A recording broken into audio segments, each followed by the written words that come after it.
이제 이 시간 우리에게 주신 하나님의 말씀을 함께 나누겠습니다. 오늘은 시편 45편 말씀을 함께 봅니다.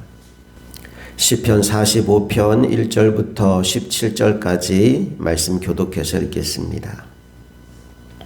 내 마음이 좋은 말로 왕을 위하여 지은 것을 말하리니 내 혀는 글솜씨가 뛰어난 서기관의 붓끝과 같도다.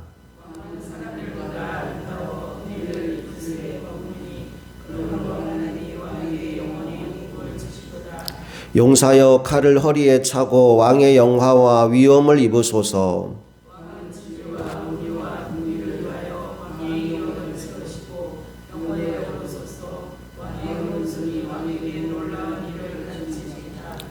왕의 화살은 날카로워 왕의 원수의 염통을 뚫으니 만민이 왕의 앞에 엎드러지는도다.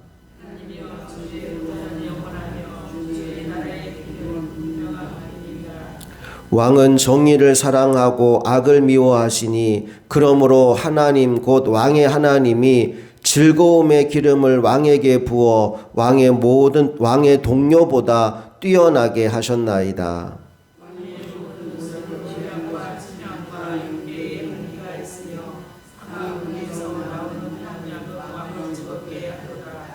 왕이 가까이 하는 여인들 중에는 왕들의 딸이 있으며 왕후는 오빌의 금으로 꾸미고 왕의 오른쪽에 서도다.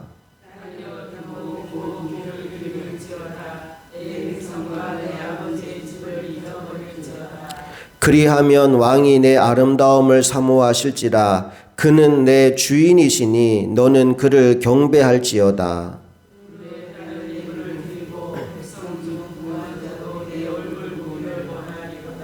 왕의 딸은 궁중에서 모든 영화를 누리니 그의 옷은 금으로 수놓았도다.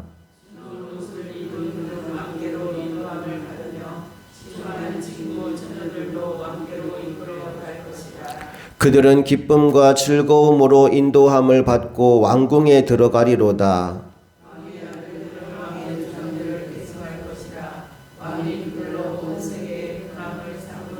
함께 읽습니다. 내가 왕의 이름을 만세 기억하게 하리니 그러므로 만민이 왕을 영원히 찬송하리로다. 아멘. 시편 45편은 왕의 결혼을 축하하는 노래입니다. 크게 둘로 나눌 수 있는데 1절부터 8절까지는 신랑 되실 왕에 대한 묘사이고 9절부터 마지막 17절까지는 신부가 될 왕후에 대한 묘사입니다. 먼저 1절 말씀을 보니까요. 이 시를 지은 시인이 지금 자신은 왕에게 아첨하려고 하는 것이 아니라 진심에서 우러나온 말을 하는 것이다 라는 이야기로 오늘 시를 시작합니다. 1절을 다시 한번 읽어볼게요. 시작.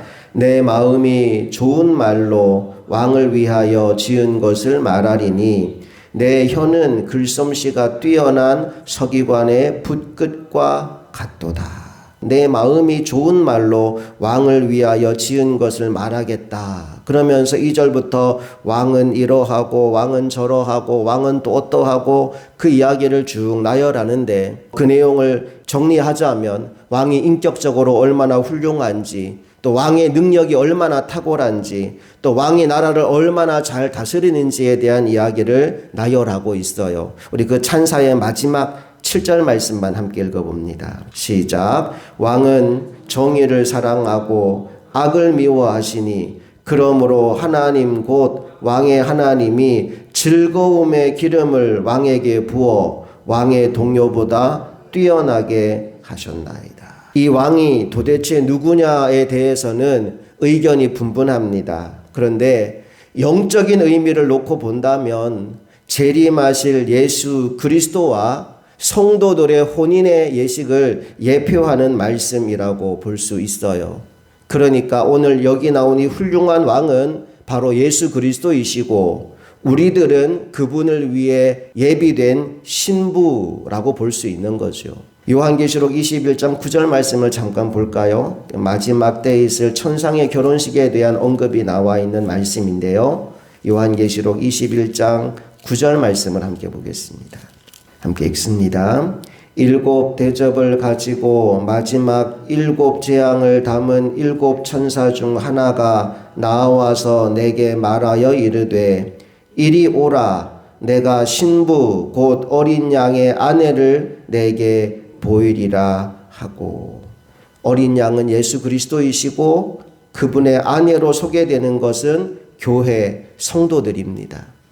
오늘 저와 여러분이 이 마지막 때 주님의 거룩한 신부로 예비된 사람이라는 것을 마음에 새기고 주님이 기뻐하시는 거룩한 신부로 준비될 수 있기를 간절히 원합니다. 오늘 그 마음으로 시편 45편에 나오는 왕후 신부의 모습이 어떠한지, 그리고 오늘 내가 어떠한 마음과 자세로 이 하루와 남은 평생을 살아야 할지를 깨닫게 되기를 간절히 소망합니다.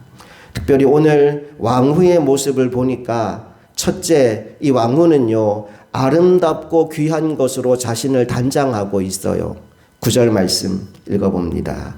시작. 왕이 가까이 하는 여인들 중에는 왕들의 딸이 있으며 왕후는 오빌의 금으로 꾸미고 왕이 오른쪽에 서도다. 왕후는 오빌의 금으로 꾸몄다라고 나오는데 이 오빌의 금은 가장 귀한 금장식을 말합니다.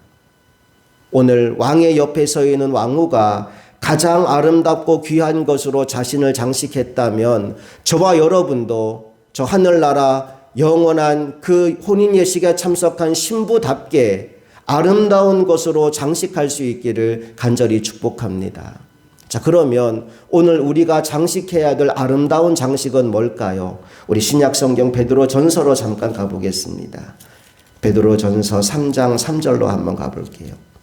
베드로전서 3장 3절 함께 읽어봅니다. 시작. 너희의 단장은 머리를 꾸미고 금을 차고 아름다운 옷을 입는 외모로 하지 말고. 자, 오늘 시편 45편에서는 오빌의 금으로 장식했는데 베드로전서 3장에 보니까 너희들이 장식할 때 머리를 예쁘게 꾸미고 금을 차고 아름다운 옷을 입는 외모를 꾸미는 데 치중하지 말고. 그러면 뭐 합니까? 4절 시작. 오직 마음에 숨은 사람을 온유하고 안정한 심령에 썩지 아니할 것으로 하라. 이는 하나님 앞에서 값진 것이라. 중요한 것은 외모를 꾸미는 것이 아니라 마음을 꾸미는 것이다 라고 말씀하고 있는 거죠. 또 하나 볼게요. 베드로 후서 3장으로 가봅니다. 먼저 9절 10절 말씀 읽어볼게요. 시작. 주의 약속은 어떤 이들이 더디다고 생각하는 것 같이 더딘 것이 아니라 오직 주께서는 너희를 대하여 오래 참으사 아무도 멸망하지 아니하고 다 회개하기에 이르기를 원하시느니라.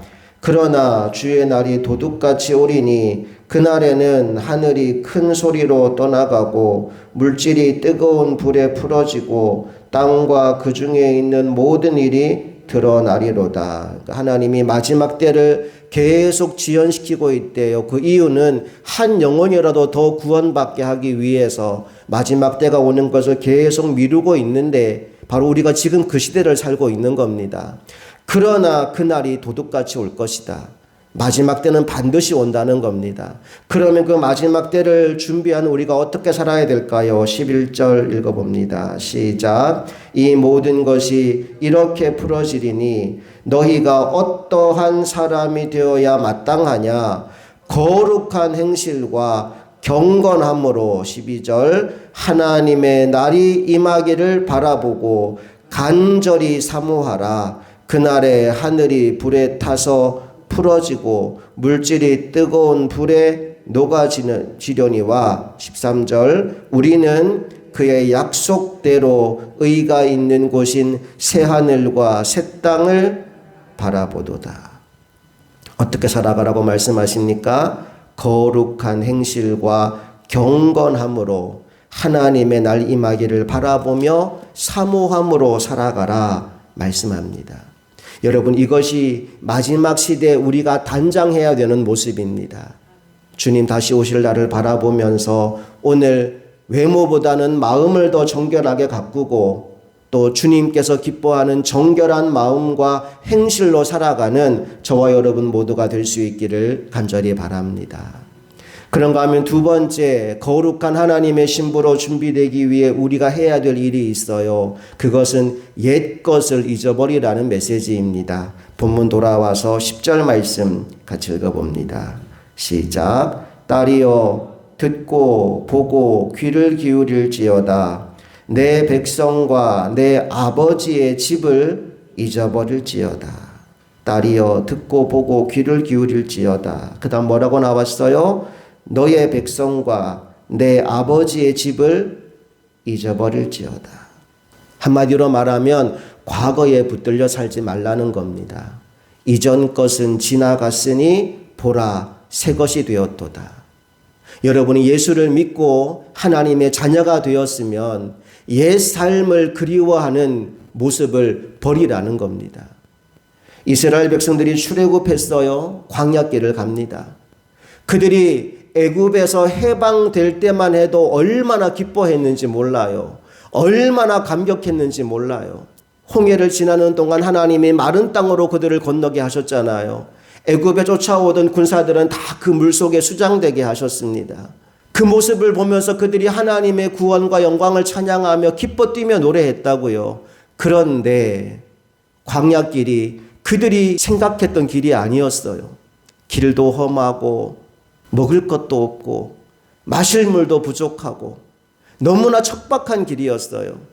그 광야길을 가는 동안 그래서 끊임없이 하나님께 원망과 불평을 하는데 그 불평의 내용 중에 하나가 뭐냐 하면 우리가 저 애굽 땅에 살 때에는 고기도 먹었고 쌀밥도 먹었고 부추도 먹고 마늘도 먹고 살았는데 이게 뭐냐였어요. 하나님이 그들을 430년 동안 고통하던 종살이에서 구해 주셨는데 그 은혜를 까맣게 잊어버리고 과거를 회상하고 있더라는 거예요. 그때 참 좋았는데 하면서 새로운 지도자를 세워서 애굽으로 돌아가려고 하는 기가 막힌 모습을 그들이 보여주고 있었습니다. 여러분, 과거로 돌아가려고 하는 것이 아니라 오늘 내가 주님 안에서 누리는 새 삶, 주님이 우리에게 주신 구원의 은혜를 누리며 살아가는 하나님의 종들 되시기를 축복합니다. 주님의 신부의 두 번째 조건은 뭐냐 하면 과거 옛사람의 일을 잊어버리는 겁니다. 그렇다면 세 번째 우리가 해야 될 일이 뭘까요? 11절 말씀을 읽어봅니다. 시작. 그리하면 왕이 내 아름다움을 사모하실지라 그는 내 주인이시니 너는 그를 경배할지어다. 그는 너의 주인이시니 너는 그를 경배할지어다. 나는 주님의 신부이면서 동시에 그분의 종이라는 거예요. 나의 주님이라는 말은 정확하게 표현하면 나의 주인님이라는 말입니다. 그 말은 나는 그분의 노예임을 고백하는 거죠. 여러분, 하인이, 종이, 노예가 반드시 해야 될 일이 있다면 주인의 말에 온전하게 순종하는 겁니다. 주인이 무언가를 명령했는데 순종하지 않는다면 그건 노예의 본분을 잃어버린 거예요. 노예는 주인의 말에 순종해야 됩니다. 오늘 우리가 주님의 거룩한 신부로 살아가기 위해 반드시 필요한 삶의 자세 중에 하나는 순종하는 겁니다. 안 돼요, 못해요 이게 아니라 하나님 말씀하시면 아멘, 순종하는 자세, 그것이 주님의 거룩한 신부가 보여야 될 자세라는 거지요. 사랑하는 여러분, 주님 다시 오실 날이 얼마 남지 않았습니다. 이제 우리가 그날에 저 하늘나라에서 펼쳐지는 혼인 예식에 신부로 등장하는 주인공들이 되기를 원합니다. 그렇게 되기 위해 오늘 우리가 어떻게 살아야 될까요? 첫째, 믿음으로 단장해야 됩니다.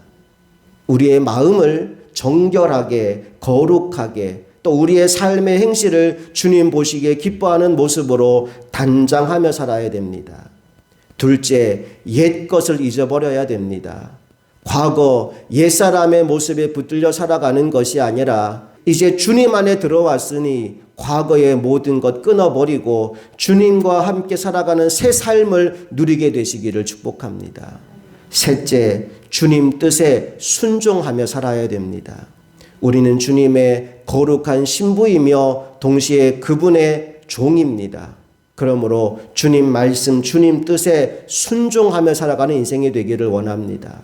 근데 여러분, 여기까지 들으면 이거 너무 불행한 삶 아닌가? 아니, 난 내 맘대로 막 살지도 못하게 거룩하게 살아가라 그러고, 아니 옛날에 좋았던 거 더 다 하지 말라 그러고, 주님 뜻에 그냥 순종만 하며 살라고 내 맘대로 살지 못하게 하니 이거 나쁜 거 안 좋은 거 아닌가라는 생각을 할 수도 있어요. 그런데 우리가 하나님 앞에 가서 누릴 영광은 우리가 지금 생각하는 것과 비교할 수 없는 영광입니다.